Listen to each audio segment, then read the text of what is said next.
Deutsch für Anfänger. Die 20 wichtigsten Wörter zum Thema Bank und Finanzen. Die Bank. Ich muss noch zur Bank. Die Bankkauffrau. Ich spreche mit der Bankkauffrau. Der Bankkaufmann. Ich spreche mit dem Bankkaufmann.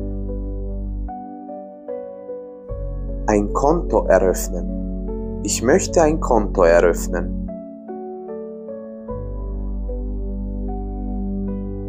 Der Bankomat. Wo finde ich einen Bankomaten?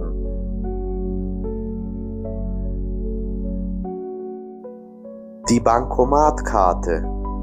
Das ist meine Bankomatkarte. Geld abheben. Ich hebe 50 Euro ab.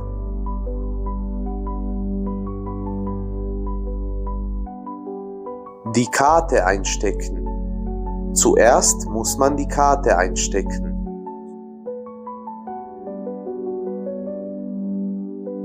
Die Geheimzahl eingeben. Dann muss man die Geheimzahl eingeben. Den Betrag auswählen. Danach muss man den Betrag auswählen. Das Geld entnehmen. Und dann muss man das Geld entnehmen.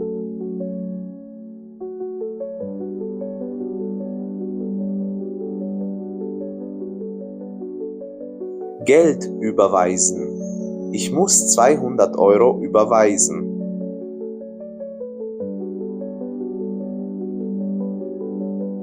Einen Dauerauftrag einrichten. Ich möchte einen Dauerauftrag einrichten.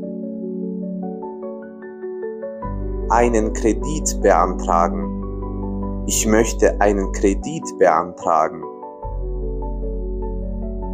Die Aktien. Ich will in Aktien investieren. Geld sparen. Ich spare mein Geld. Den Kontostand prüfen. Ich prüfe den Kontostand.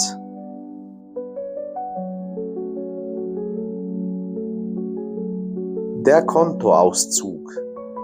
Ich brauche einen Kontoauszug.